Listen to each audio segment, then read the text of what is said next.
my surname is Lim, and my second name is King, and then my full name is Lim King Hu. Hu in Hokkien means wealth. That was a name given to me by my father back in 1947 when I was born. I was born in a small little town called Tapa, and we grew up there and attended Chinese and English school in Tapa. I used to go to school in the morning, to the English school in the morning, and finish at about 12:45, run home, have my lunch, change my uniform, change my school bag and go to the Chinese school, and then finish off at about 6:30 in the evening. That went on for 5 years. When I was in Standard 2 in Chinese school, I went to Standard 1 in English school. In other words, I was in Chinese school 1 year ahead of English school. And that went on for 5 years. The last year was 1960, I did my English Standard 6, and then from there, 61, I came over to Ipoh to St. Michael's School and continued my secondary education from 61 to 67, which means Form 1 to Form 6. In other words, I did my O-level at 65 and my A-level in 67. Subsequently, I went to University of Malaya and took up a course of geology. I went through 4 years, 3 years of bachelor plus 1 more year of honors. So in those days, you take your basic degree, Bachelor of Science in Geology, and we used to do applied and pure geology at our final year. And after you qualified, then you can do another year of honors.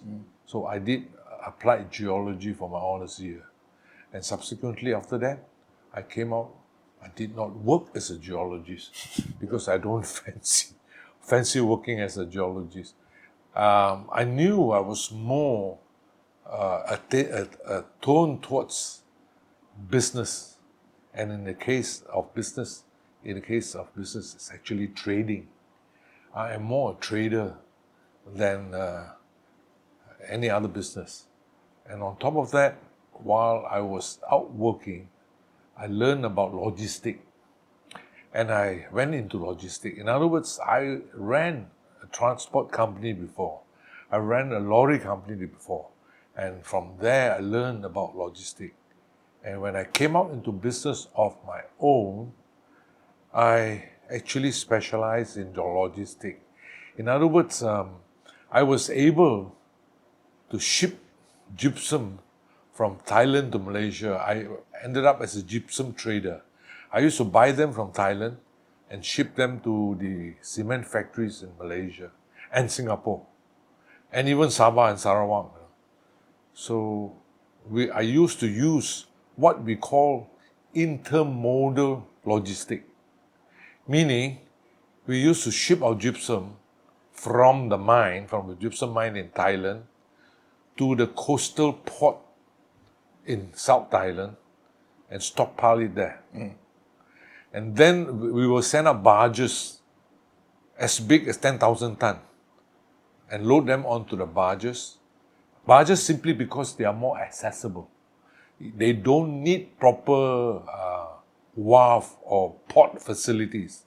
We could land the barge in any river mouth as long as there's no stone at the bottom. Like a flat, wide boat. Yeah, flat bottom barges. So we used to land them there. When it's low tide, they actually sit on the river bottom. And then we load up the barge and wait for the tide to come up. When the tide comes up, the whole thing floats and we tow it away. So we were operating tug and barges. In fact, I did operate a pair myself, with partnership with somebody from Lumut, and we were running a pair. But mine was only 4,000 tonner. But I used to use 10,000 tonner, and the logistic is this. You're able to use them because why? You want them cheap. You can only get them cheap if they have goods going up to Thailand. I was able to source barges that were carrying coal to Thailand. So it's going to be full all the time. So So when they go up with coal, when they come down, I can negotiate, because it's a return journey. I can negotiate for a cheap rate, and that's how I was able to bring gypsum down cheaply to Lumut, to Singapore, and we will then have to stockpile it in the local port, and then use lorry to transport it into the factory where they are being used. That's intermodal transport.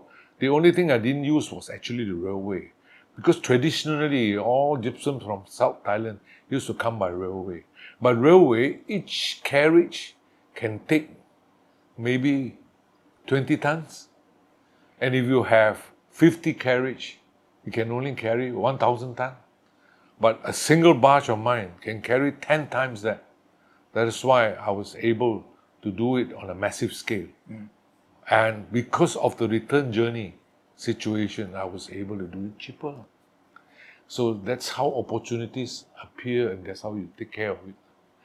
And because of that, I was able to make a little bit of money. As I said, I don't gamble. I hardly drink, or I'm a moderate drinker, more like a social drinker. I don't womanize.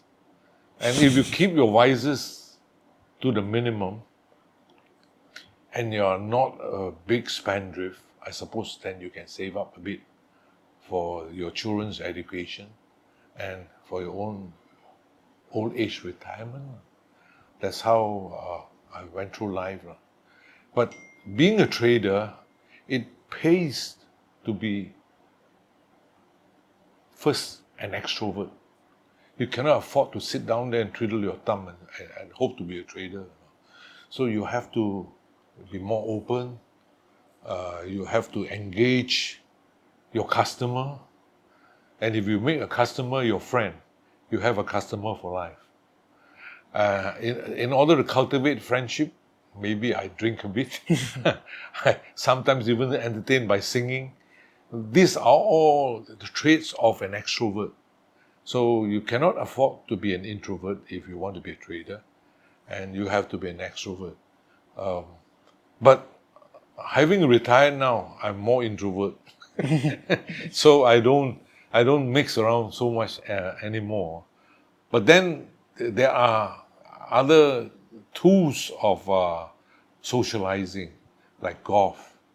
You play golf with somebody, you can spend 4 hours with them, you talk nothing but golf and a lot of nonsense, but nevertheless, it sort of open up the other party, and then you make friends easier that way. So as a trader, we need to socialize. Well, alcohol is one of the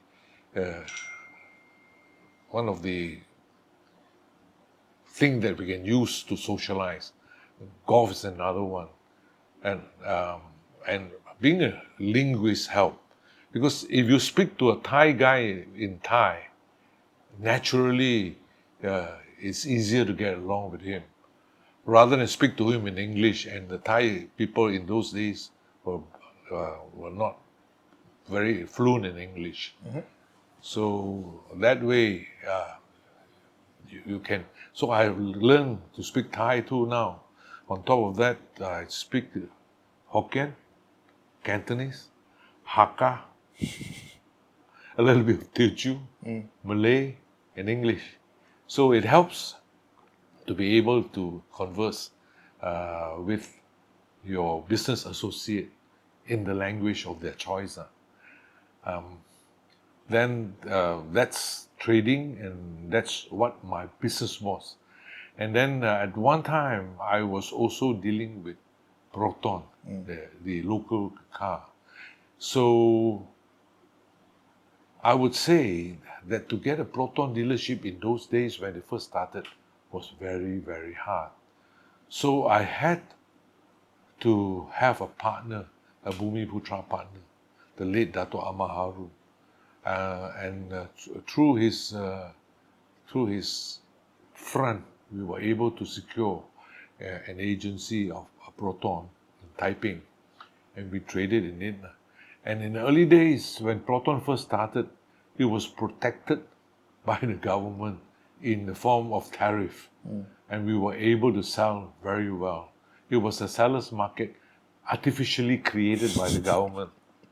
Nevertheless, we carry on and we traded, and we were able to make a little bit of money.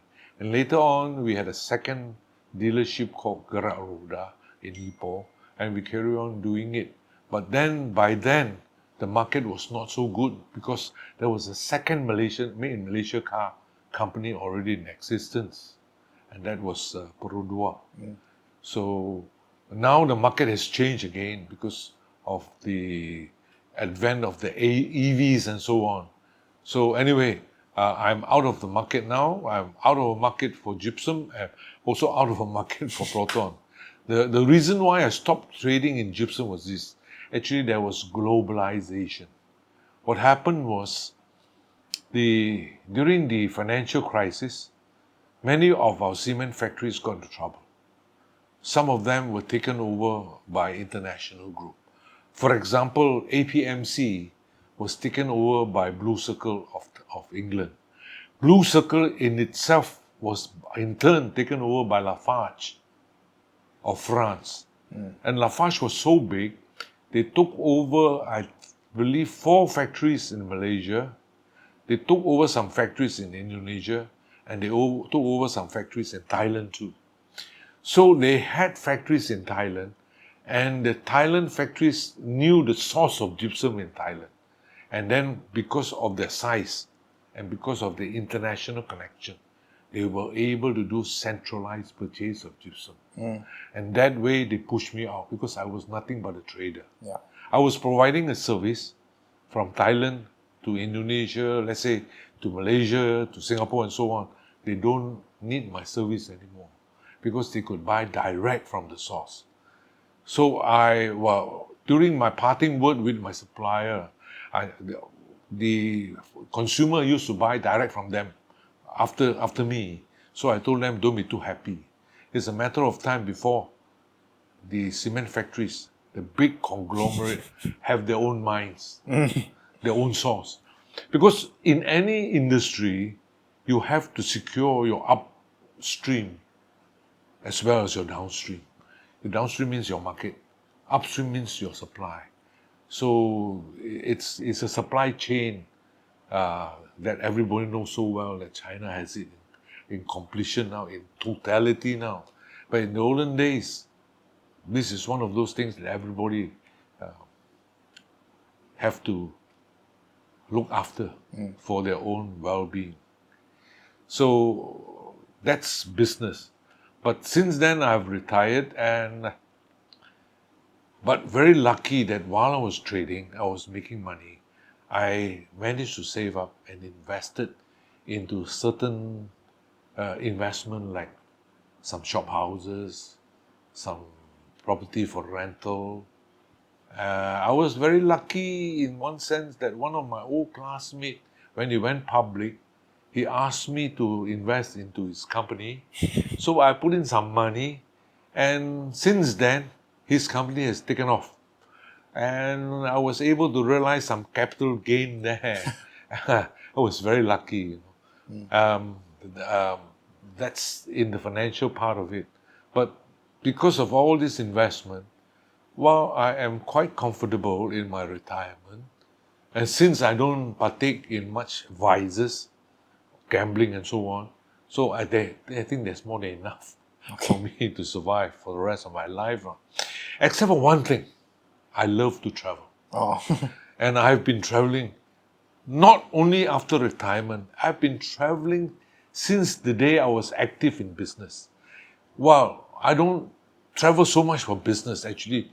My traveling for business is confined to ASEAN, which means Thailand for the source of mineral. I even tried some other mineral, like feldspar and all that, but I think that will be diversifying too far away. Anyway, I traveled to Thailand, I've traveled to Laos, I've traveled to all the 10 ASEAN countries. And one of them, Brunei, because of the marriage of my niece. Your niece? Oh, my dad. Yeah, let's go Brunei. I went there to attend the wedding of my niece. But I did try to talk to the Brunei. There's one factory there. I did talk to them, but it didn't work out. Anyway, so my traveling as a tourist is not confined. I've done China way back in the 90s or early 90s when they opened, after opening not too long. I've done it. I've seen China from the days when they were so backward and so poor to today, in which they are so rich and so advanced. So it is quite an experience. You see, when I was a student in school, one of the subjects that I never get a B, I always get an A, was geography. And because of that, I've loved to travel. I love to see what I study. And one of the pastimes that my father, introduced to me was a collection of stamps. And because of that, it also increased my keenness for seeing other countries. So I have done China.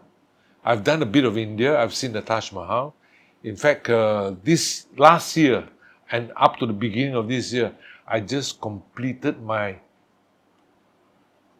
seven man-made wonders of the world. Oh, that's really cute. Yeah. So I did the Colosseum long ago when I was when I traveled from England to Rome, and I've done the Petra in Jordan when I once cruised the Red Sea, which means I cruised from Port Said in Egypt right down the Red Sea to the Gulf of Aqaba, and I went up to Petra from the Gulf, from Port of Aqaba in Jordan. That was the second, and then I have seen the Great Wall of China, and I've also visited the Taj Mahal in India. All these were done in the past. I've also done Mexico, and I visited Chichen Itza in Mexico. And finally, last year in December and this year in January, I did Machu Picchu in Peru. You climbed it? Yes, I climbed it and we took some photographs there. And then after that, we cruised down to Antarctica from Chile, from Santiago in Chile. And then from Antarctica, we came up to the Falkland Island. I visited Falkland Island and had a look at the penguin colony there. Beautiful place. And then from Falkland, we landed in Buenos Aires. And from Buenos Aires, we flew up to the Iguazu Fall in the Argentinian side and also visited the Brazilian side. And then we came down to Rio de Janeiro and visited the last of the man-made wonders, which was Christ the Redeemer. Okay. So that completed our 7 wonders of the world. So it sounds like you started your own business. Yes. Can I know like what age and how did you get into it? Because it sounds like a really high barrier of entry. What happened was, I was working in Guinness when I first left the U. So I joined Guinness and worked with them for 2.5 years, and they promoted me to be the district manager in Johor. But then I realized if I were to stay on Guinness, the amount of drinking was going to be detrimental to my health. So I thought, I better come get back to something more akin towards what I studied, geology. So I decided to join my eldest brother, Dato KK Lim, and work in his organization.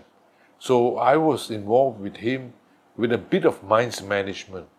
But then he diversified. He had many other companies. So knowing my nature, finally he put me in charge of some trading companies. So I was running some trading company, two trading companies, in fact 3, 2 cement dealership and 1 automobile dealership in Taiping. And after that, the 2 trading companies sort of in the end stopped trading, and then the automobile dealership in Taiping also stopped trading because we were managing some dealership for Mercedes and so on. and some Mitsubishi. But then later on, when Proton came out, that's why I applied for Proton. And then the cement trading side was as a dealer. Then I was asked to take care of some transport in the cement industry. So I was actually managing 2 fleets of lorry, one north and one south. I don't own a single lorry. I didn't own one, but I was managing that. That's where I learned about logistics. That's where I learned about return journey.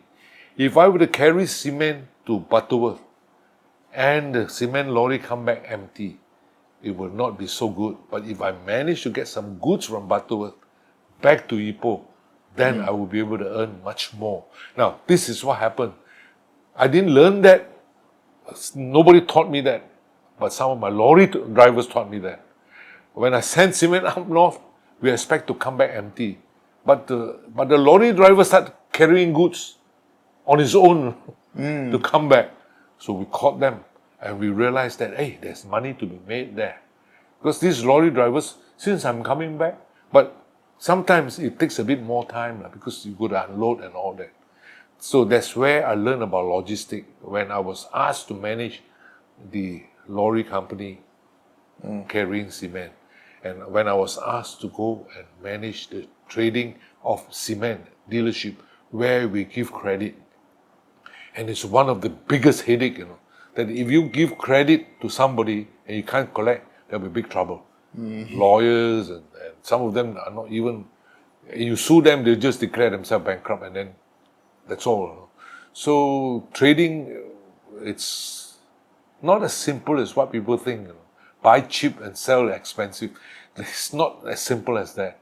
There are so many other aspects of trading that one has to learn. Now, I learned that while I was managing for people, but eventually I came out and started trading on my own. Now, since being a geologist, I would know about minerals like gypsum, the origin of gypsum, the quality of gypsum, and so on and so forth. So rather than trading in anything that comes along, I rather trade in minerals, which I'm more knowledgeable. So I tried trading in feldspar. By the way, feldspar is something you use for ceramic. Yeah. So I went into feldspar, but I find that feldspar is more difficult to trade. You know why? Because there's a lot of in and out which I couldn't go in yet. Because feldspar, you don't use it as a formula in the ceramic trade. You use it as a recipe. It's just like cooking. When you cook a dish, if the raw material is salty, you put less salt. If the raw material is less salty, you put more salt. It's called a recipe. Whereas in other manufacturing concern, like in the case of cement, gypsum 5%, no more, no less. So that way, you know your gypsum percentage is, let's say 98%, 5% will do. If your gypsum quality comes down, anyway, you pay a penalty. Then the manufacturer may have to put more into the cement mix. So, but there is a formula though. But in the case of feldspar, it is just a recipe. And the recipe is anybody's guess. So people who supply feldspar to the factory has long history of Guanxi. I don't speak Chinese. Guanxi means connection. So the connection is so long that I couldn't break in. So I brought in some feldspar. They were complaining the size is not suitable. So feldspar when I brought in was something like 2 to 3 inch size. I had to break it down. And feldspar is not like gypsum. Gypsum is number 2 on the Mohs scale, from 1 to 10. 10 So is it's really diamond, soft, soft. Feldspar is number 7 on the Mohs scale. So when I tried to grind it down, I didn't have any grinding machine myself. So I went to some contractors who were grinding limestone powder, who were grinding all types of other minerals. I asked them to help me with the feldspar. They also gave up because what happened is we tried to grind the feldspar down from 2 inch to let's say 1 cm or 2 cm size, and we were using hammer mill. Half an hour later, the hammer itself lost 2 inch. Yeah, like That's it's how harder. that's how abrasive it was, you know. And then I tried some alpine mill, where you have teeth inside and grind this way. So half an hour later, all the teeth were inside the mill were gone. You know. So we tried roller mill. Roller mills, that means big wheels rolling on the table. Now, 1 day later, the roller became shaped like a beautiful womb. The center part was all worn off, you know. So it was so difficult, and on top of that, it was very difficult to penetrate because of the traditional supplier have been involved already. Anyway, I tried that. So there were other minerals which I was actually also interested in. Because very strange, you know. Malaysia has got petroleum. But the Buddhist country like Thailand has got this industrial mineral, like feldspar, like gypsum, like fluorspar. Fluorspar is another one. I don't think you know what it is. No, I never studied rocks. It's actually a fluorescent mineral. When you put under the fluorescent light, it glows, you know, it glows purplish. But fluorspar is actually used as a flux. In the case of smelting iron, you throw in from fluorspar, the It helps separate the slag. the melting temperature comes down also.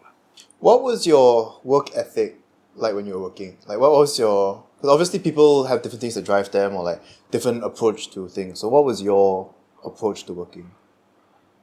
My approach to working as a trader in those days was actually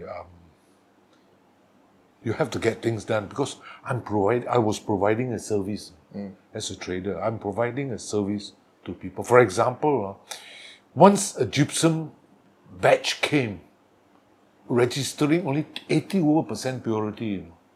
So the customer went into a flurry. I panicked and I ran to Thailand straight away to the source and discovered that actually they were opening up a new mine. And as usual, the new mine has got overburden. So while they were clearing the overburden, the topmost part of it, they didn't want to waste it. It was mixed with gypsum, so they sent it to me. So I went and told them, I said, don't you ever do that again. If you do that again, I'll be in trouble, you'll be in trouble. You know? And then after that, no more problem. So this is the type of service that one's provide. And then, very simple. If I don't supply the gypsum to somebody in time, his factory will stop and the amount of loss will be tremendous compared with mine. So I have to make sure that things come in time. I have to monitor their stock. I have to monitor my stockpile at the port of loading and at the port of discharge. So all this has to be done. And this is part and parcel of trading. So I was busy then. In the meantime, I was also running a dealership in Proton. You know, and there were monkeys running around me. People accepting under-counter money. Because what happened is, as I said, the government protected the market and we had a seller's market. I mean, can you imagine a Nissan or a Toyota equivalent to the Proton is twice the price of a Proton? So people have no choice. People have to buy Proton. And because of that, there was a seller's market, shortage. And because of that, there were salesmen taking under-counter money, all sorts of nonsense. You know. But I was not able to look after it because actually I was also trading in gypsum. And I was away from the office at times. You know. So my girls can't look after all those things. And sometimes you don't know that the manager may be involved also. Looking back on your life, what advice would you give to my generation? I mean, just not your life, but like the way you raise your kids, the way you see your nephews. The new generation, things are changing with AI and so on and so forth. But there is still room for creativity. In other words, you don't have to do very big things sometimes, you know.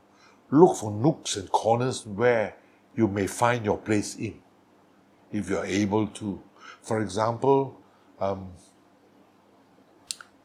talk about cutting edge things like,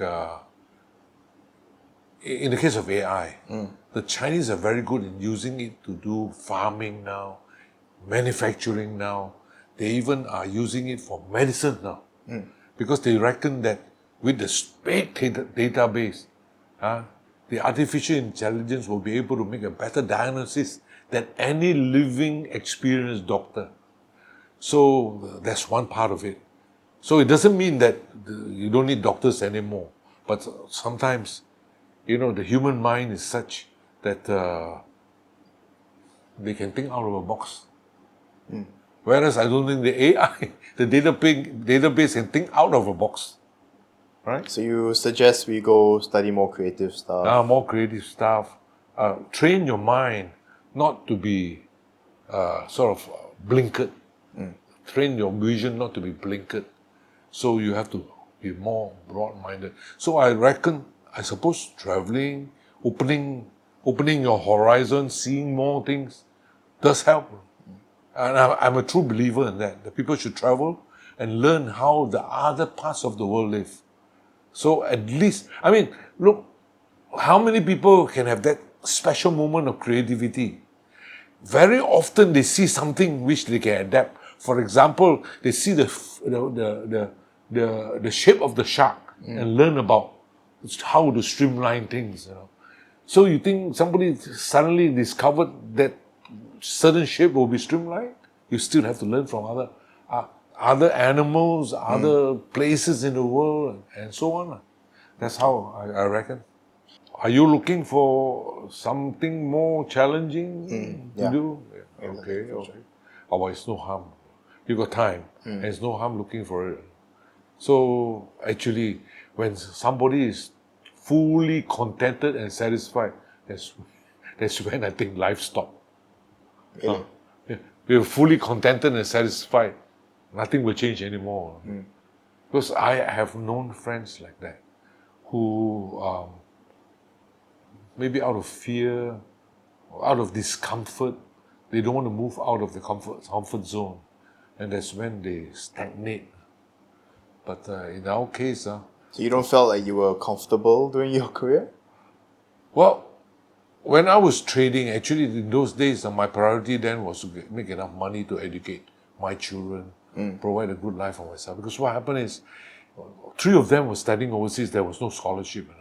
I sent them overseas after SPM. In other words, all three of them did the A levels in England and did the degree in England. So I need quite a substantial sum to educate them. But I didn't neglect myself in the sense that I was making enough to pay for their education and for me to travel. And that's the wonderful part. Because you keep coming back to like the vices like alcohol, gambling, women. I mean, do you see a lot of people get caught by Yeah. the other two? Yeah, I used to drink sometimes quite heavily in those days with friends when we were young.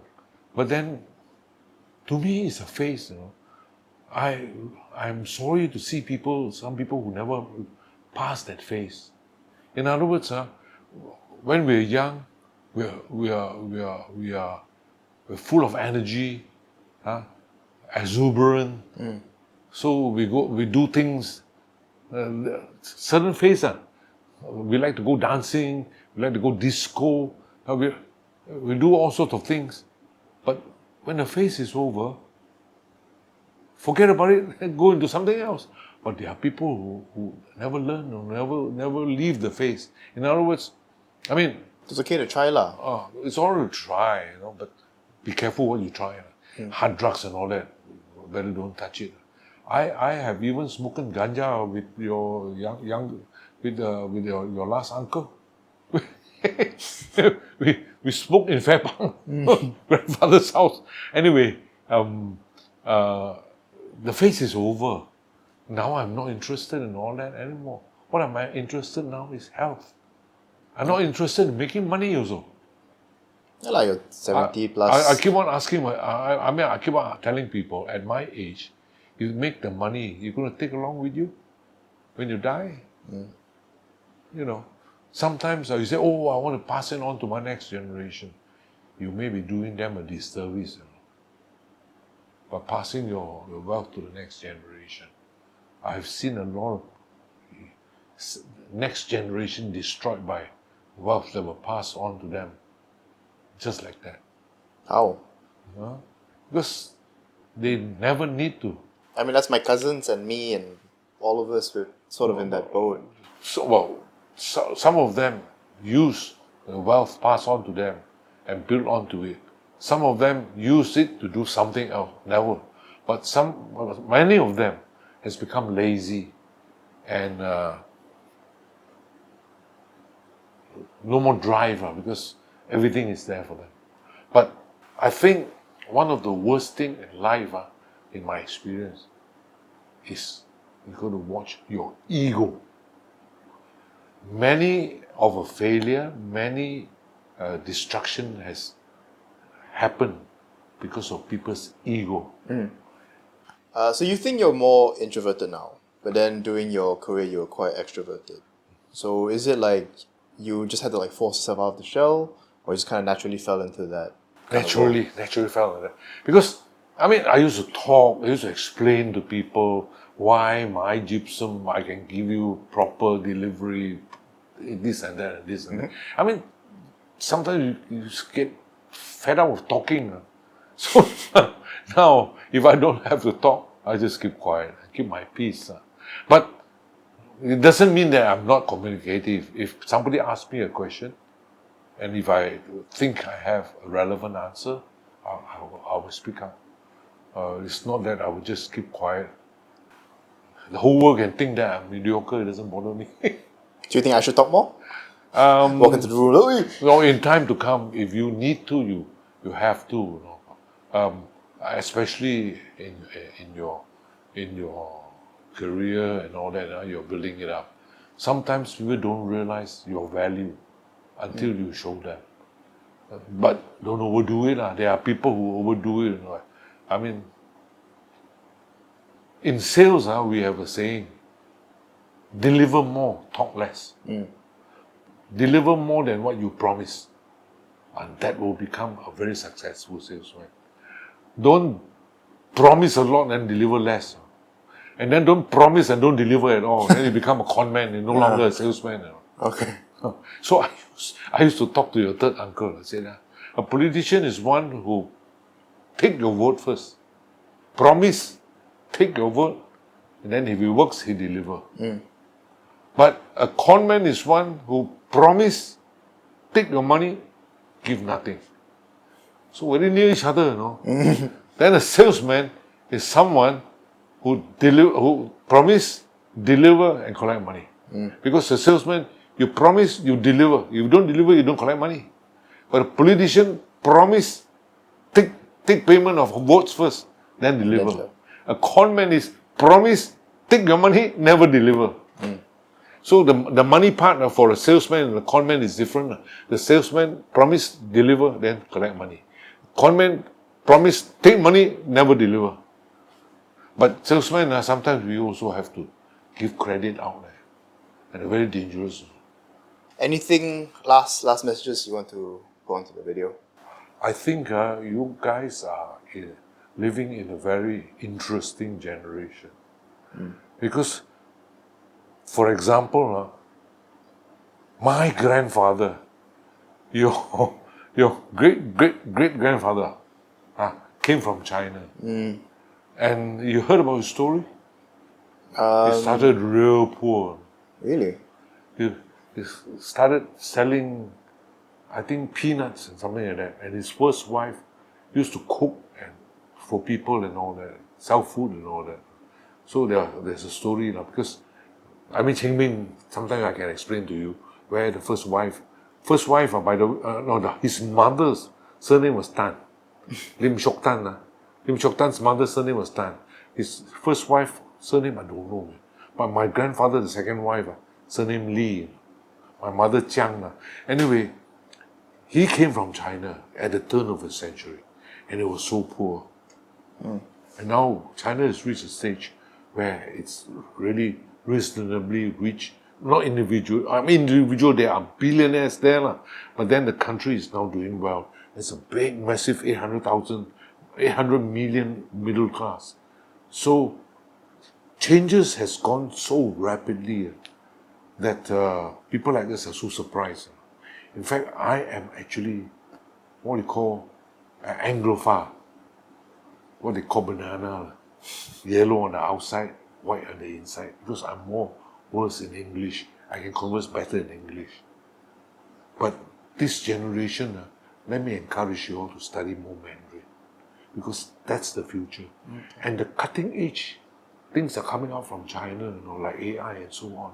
There will be much more things coming out, like self-driven cars and all that. I think it's exciting time. Find your niche. Look for your niche. Like Fei Fei, I tell her, I mean, architect is one good thing. It's ever creative. But you must be solid in your structure and all that. You cannot design something that can't even stand on its own. So anyway, this is an exciting time for you.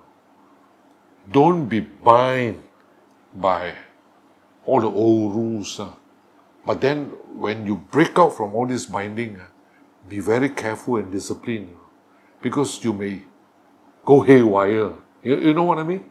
When you free yourself from the binding of the old thinking, your new thinking may go haywire. And if you go haywire, you may cause a lot of destruction to yourself and people around you.